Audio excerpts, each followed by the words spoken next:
Hey, good morning, everybody. It's Hammer. Today is Monday, April 1st, 2024. I, of course, am with Originator Success here with your daily mortgage rate update, the only place on the web where you guys get to join me live each and every day to talk about what's going on with mortgage rates. Remember to go ahead and join me at 9:30 a.m. Eastern time. If you're watching on the replay, don't forget to give us a hashtag replay in the comments. If you're here on Facebook, don't forget to smash that like button, tag an hello friend, share us in a group. If you're on YouTube, go ahead and give us a thumbs up, subscribe, hit that notification bell, all that good stuff. If you are interested, you can sign up for our written email lock advice, www.ratelockadvice.com. Get an email to your inbox each and every weekday morning. You can also sign up for our text alerts, www.ratetextalerts.com. You get a morning alert, you get an afternoon wrap up, and then if we think there is risk of reprice worse generally, then you'll get an alert, help you to protect your pipeline. Last but not least, check us out at originatorssuccess.com. Find out how we help you get loans from Google and social media. So who do we got here this morning? Say hi to me. Let's see who we got with my friends. Let's say hi to the live folks that we've got here. I know we got Mallory here this morning. Mallory Fotiadis. Good morning, Mallory. Good morning, Mr. Ron Siegel. Great to see you there from California. Kyle Mazikas. Good morning, sir. Rob Stewart. Hello, great to see you. Yasmin Martin, good morning. Deb Dickinson and Megan Lindberg, good morning. Monica Dinkins, Lisa Bollinger. How are y'all doing? How was your weekend? How was your Easter? Hope everyone had a good weekend. Hope everyone had a good Easter. And all that good stuff. So we did not have a show on Friday. Let's start off kind of what we missed out there was the PCE inflation data is what we missed on Friday.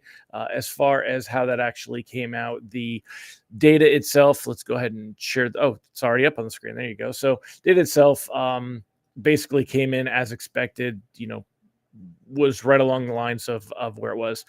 Fed's preferred inflation metric cools while spending rebounds. Core PCE rose 0.3% after a robust January reading. Consumer spending exceeds all estimates given strong wages. So the so-called personal consumption expenditure, I don't know why he calls it so-called. The so-called core. No, it's the core. It's not so-called.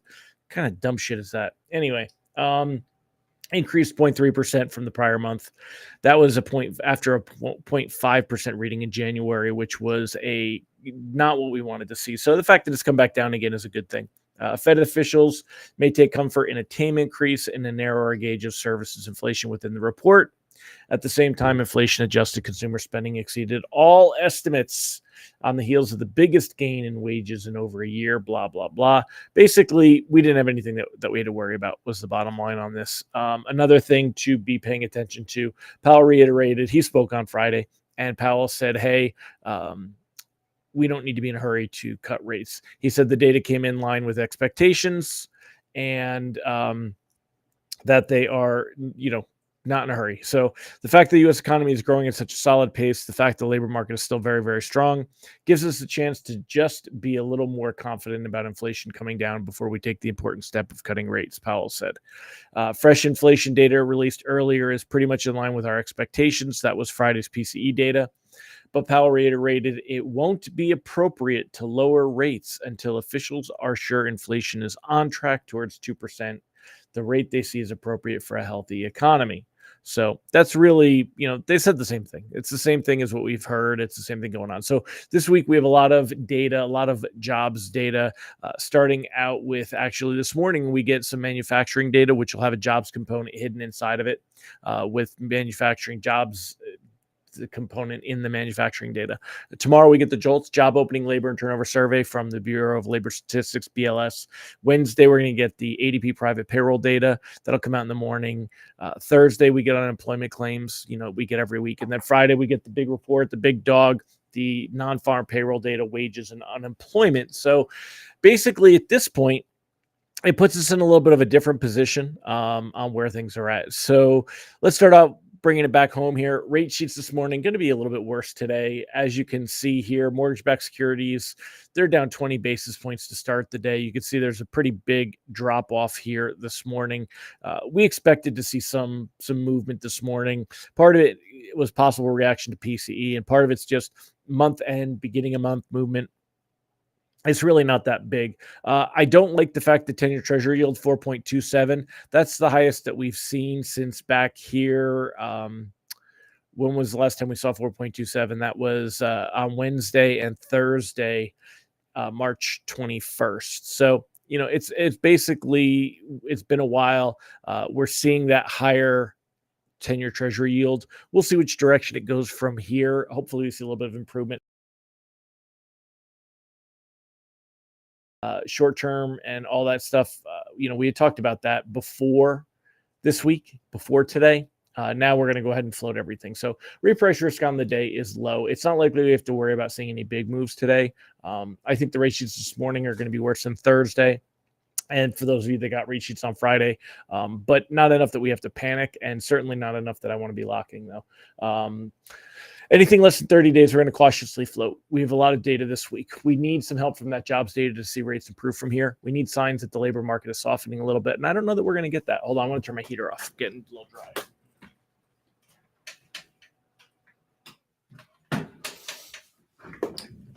So it kind of puts us in a position, if you will. But we definitely want to see where this goes. Now, let's take a look at the chart. Let me pop this up. And I'm going to move this, make this bigger, and pop it up next to me here. Hold on a second. Come on. There we go. Okay. Hit that. Come on. There we go. Okay.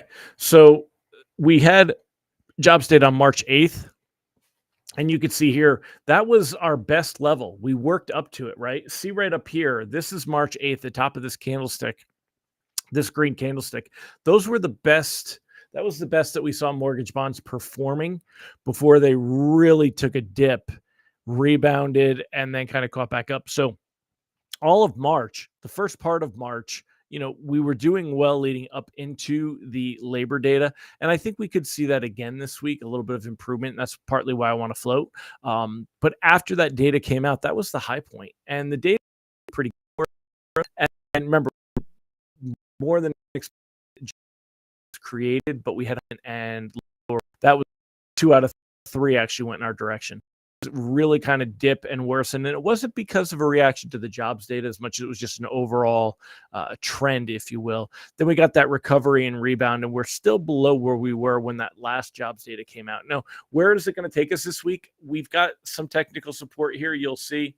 I'll make this nice and big so you can really, let's just do 1 month. You can really see it, right? So we've got this candlestick right here. We've got support. Here's the 50-day moving average. Here's the 100-day moving average. Here's the 25-day moving average. We've got some technical support right here, which should help bonds, but really we're going to see a reaction to the data. So the technical's not going to take as much of a role as you would see on a week when we don't have data. If we get JOLTS data that comes in, showing some weakness tomorrow, that's going to help things improve. If we don't, we could see bonds continue to worsen and slip a little bit. So, but we're going to cautiously float at least to start.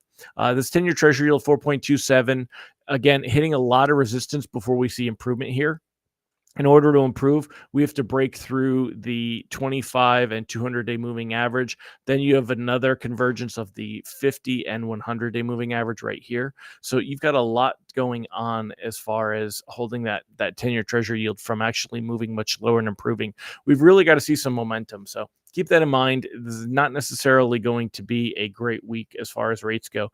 Looking at Mortgage News Daily, though, I mean, look at how consistent last week. 6.91, 6.91, 6.91, 6.92, 6.91.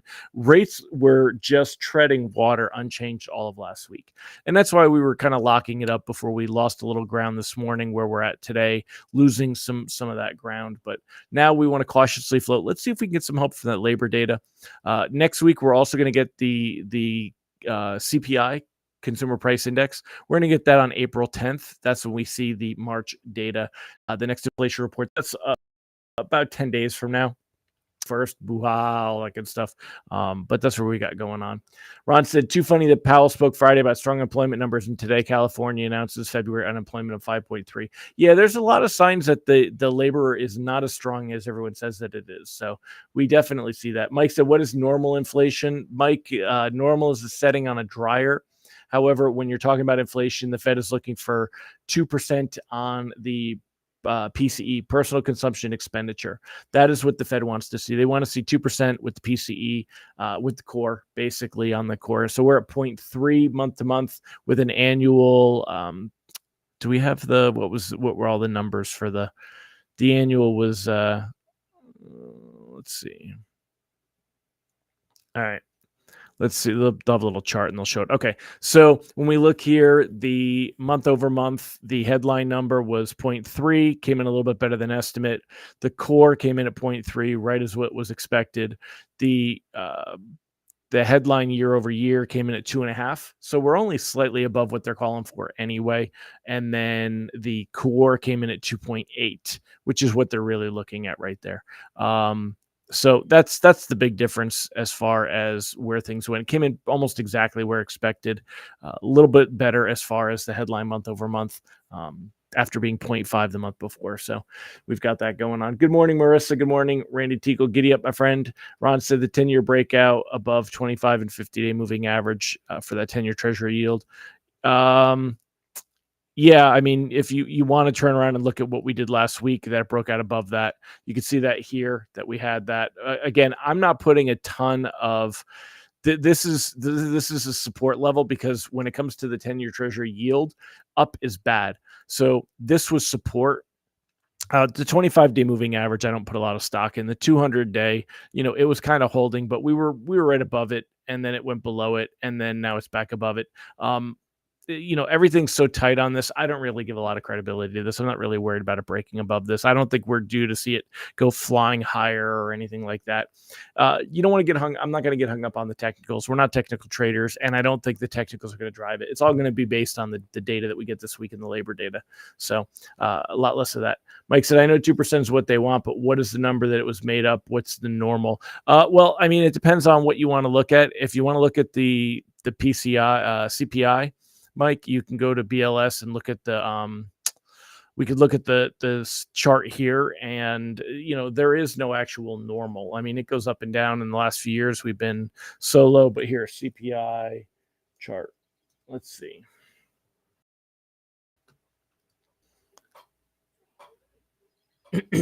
So, I mean, looking here with the core numbers, you could see that we were running less than 2%, right around 2%.